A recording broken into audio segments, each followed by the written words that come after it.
Hey everyone. Yeah, happy Tuesday. Anyway, it doesn't really matter what day it is. This is again another YouTube video, and it's a follow on from yesterday. Again, I'm going to make this a bit more brief today, again, because I'm just in from my lovely daily swim and jog, but it's a little bit later in the evening. Might be even later than it was yesterday for me here in beautiful Kefalonia, Greece, and I'm feeling a little chilly as well, so I'm going to keep it a little brief, guys, a little more brief than yesterday probably. But yeah, I want to just give you a little follow on from what I was talking about yesterday, and again on my kind of reflections, and every day I like to have conversations with God, and on my kind of reflections, and in terms of just considering something I can share today, it's a bit of a follow on to what I mentioned yesterday about asking you the question, are you living the life of your dreams, and if not, and again, when I say are you living the life of your dreams, I mean like really honestly, like are you actually living as though you feel you are pretty much having as much joy and fun and bliss and love in your life as possible, and if you're really, because I think a lot of people can kid themselves and say, nah, things are good, nah, I've got it, I hear this a lot, I can't complain, but no, come on, let's consider that life doesn't have to be a life of just can't complain. Consider that life can actually be like amazing, like every day you're up out of bed and you're like thanking God. You're literally like, oh my gosh, thank God that I get to live this lifestyle, that I get to live this life, which is just such a dream. That's what I mean when I ask you the question, are you living the life of your dreams? I mean, do you feel like that every day? Do you get up and you're literally like just thanking God, for each day that you get to live another life, or you get to live another day in your shoes? And because that's kind of how I'm feeling these days. Like I'm literally every day I'm just like, God, thank you so much. Thank you so much for the, for what's possible. Thank you so much for what I feel, you are teaching me about how amazing and blissful and joyful life can actually be. So that's what I mean. If you feel like that, great. I'm gonna like give you a high five. You've made it. I don't think there are many of us on the planet, relatively speaking. I would say the majority of us are not quite, we're not really living the life of our dreams, because we haven't really developed that understanding, of what is actually possible if we really trust our intuition and we really trust God. Or if you don't believe in God, if you trust whatever you believe in, angels, or intuition really. I guess if you don't believe in God, you may just be left to your own kind of intuition and your own love of self. Maybe it's just you just love yourself, and perhaps it's the universe that you feel that is providing you with things. Guys, I'm going to change arms. You might notice it's a little, sorry, my video is a little shaky. I'm going to just turn around like that because my left arm's getting tired from holding the video up. But yeah, so again, what I want to share with you guys is, if you're not living the life of your dreams, which probably the majority of you are not, because I would say the majority of us on this planet are not. I mentioned to you yesterday that I really feel something that's helped me to learn about what is possible for me, and something that's helped me to really learn that actually I really am allowed to live the life of my dreams. It's been kind of going inwards. It's been having, I had hypnotherapy, I had counseling, and I've emotional clearing type work, a lot of real inward looking, a lot of deep kind of sincere prayer. And so it's taken me a few years to kind of, make these kind of conclusions and realizations So that would be my suggestion. If you're not living the life of your dreams and you want to, start looking at your childhood, start looking at your the way you were parented, because often it's the way we were parented that affects, can sometimes hold us back and can affect our perception of what is possible and our perception of whether we really are allowed to live the life of our dreams. And yeah, just look at that. And again, I'm not saying this in a critical or judgmental or blameworthy way. Like when I look at my parenting and the way I was parented, and I see now all of the ways in which I was parented, especially by my mother, and how that's held me back. I'm not saying it with judgment. I'm not saying this with meanness or malice towards my mother. In fact, as I'm doing more inner work, I'm actually learning to view my mother with more compassion, and because I'm realizing, like, wow,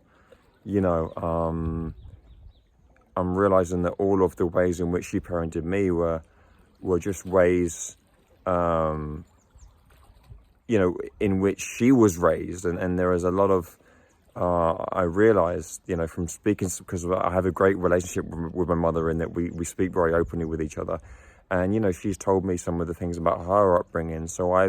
And she's been quite raw and honest and vulnerable with me. So I realized, like, wow, the reason that she was parenting me in that way is because she was very, very hurt herself and, very sensitive. And she had certain things that happened to her in her childhood. So this is what I'm learning. So guys, look at your childhood.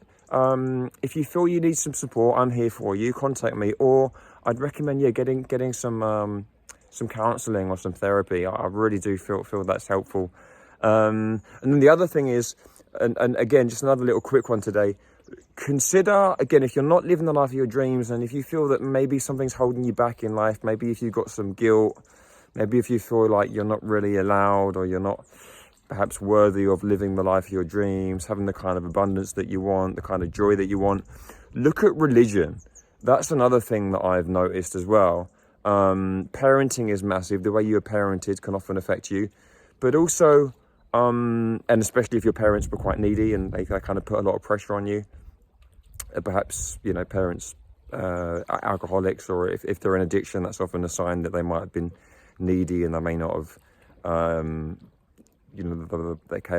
they also may have stunted your development. They may have prevented you from feeling the confidence that you're allowed to have the kind of life that you want. So yeah, that's a kind of, that might be a factor. If either of your parents were in addiction, like drugs or drink, that might be a sign that that may have been that may have had an effect on you as well, in terms of the confidence you have in allowing yourself to live the life of your dreams. And also, that especially if your parents were had quite strong addictions, especially with alcohol or substance abuse, or sex, sex can be an addiction as well, then that may also have affected your view of God. And it may have, like for example, I was showing yesterday, the way my mother was very needy, and like if I felt like I was just really doing what I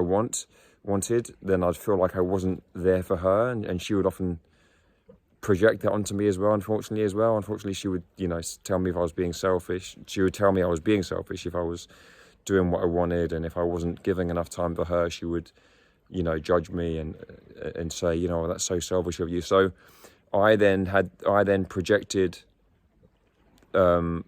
my view of my mother and the way she treated me onto my view of God. So then I developed this fear as I got older, and throughout my life, really, of feeling that I shouldn't ask for too much in life, because then God might be angry with me and God might think that I'm being selfish. So that might be going on as well. If either of your parents had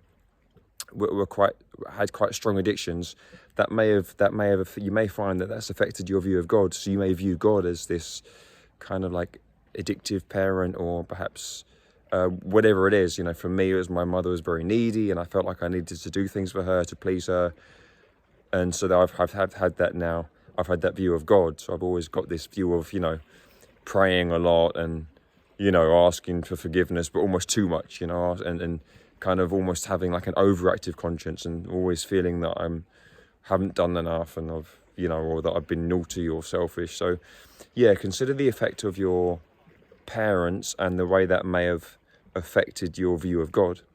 And so guys, the other thing I want a little add on today is, just consider the other thing to consider that may have affected you in your life if you're not currently living the life of your dreams is religion. I do find, unfortunately, a lot of religions are not helping us. Like for me, growing up as a Catholic, for example, a lot of it's praying out of fear. And, what I've learned is, from having the confidence to be more honest with God and more open with him and talk to him as though I'm talking to you guys now, talking to him as though I can see him right in front of me. One of the things I've learned is that, God never wants that. God never, ever wants me to do something like I feel like I have to for him. Like saying the rosary beads, praying on my knees, going to church once a week. Like he doesn't want any of that.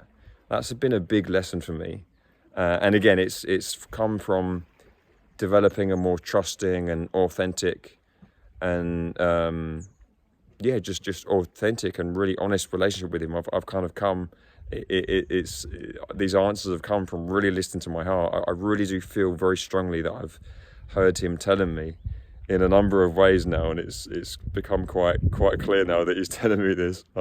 I know you're telling me this, aren't you, God? It's so obvious now when I think about all the signs I'm getting, and listening. And as I've developed my ability to listen to him, he really is. God is telling me, like, Ben, I do not want you to do anything for me. I never want you to feel like you have to do anything for me. I feel like God is telling me this. I'm here for you. I'm your parent. I want what's best for you. I provide for you. You can be grateful and you can follow your heart and you can ask for help. But listen, my little Benny, my little Ben, I just so we're clear, I'm the parent, you're the child. You don't do anything for me. No. I do for you. All I want, all really, your part to play is just to trust me.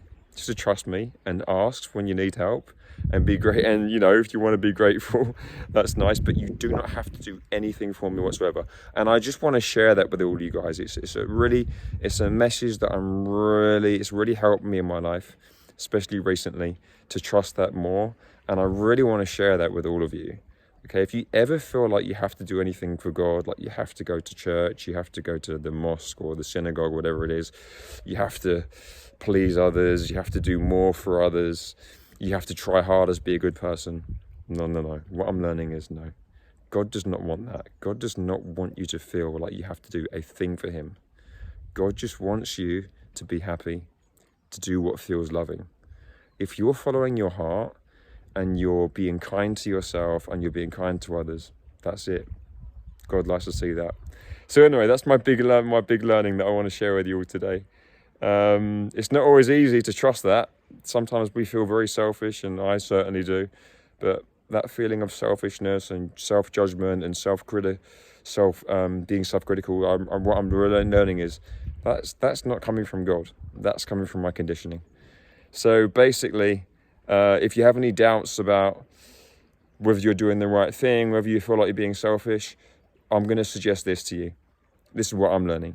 Just go with the feeling. Does it feel loving? If it feels loving to you, and if you trust that the more loving you are to yourself, the more loving you could be to others, just go with that. Just go with whatever feels loving. If it feels like a should or a have to, or there's effort involved, then my strong suggestion would be it probably isn't coming from God, it's coming from conditioning. What I'm learning more and more is the voice of God is always soft, it's always gentle, and it's always doing what feels loving. Not in a I have to or I should. It's in a just what would be nice, what would be pleasurable, what would feel very loving right now for me and for others, and go with that feeling. What feels loving in your heart. And it shouldn't be hard work. It should just be a nice trusting process. It should be sorry, I'm using the word should, but you know what I'm saying. If you want to develop more discernment as to what you feel God is telling you. That's what I'm learning anyway. It's the voice of God is always, it's the soft, gentle option that just feels kinder to yourself and to others, and go with that option. Hope that helps, guys. Okay, over and out.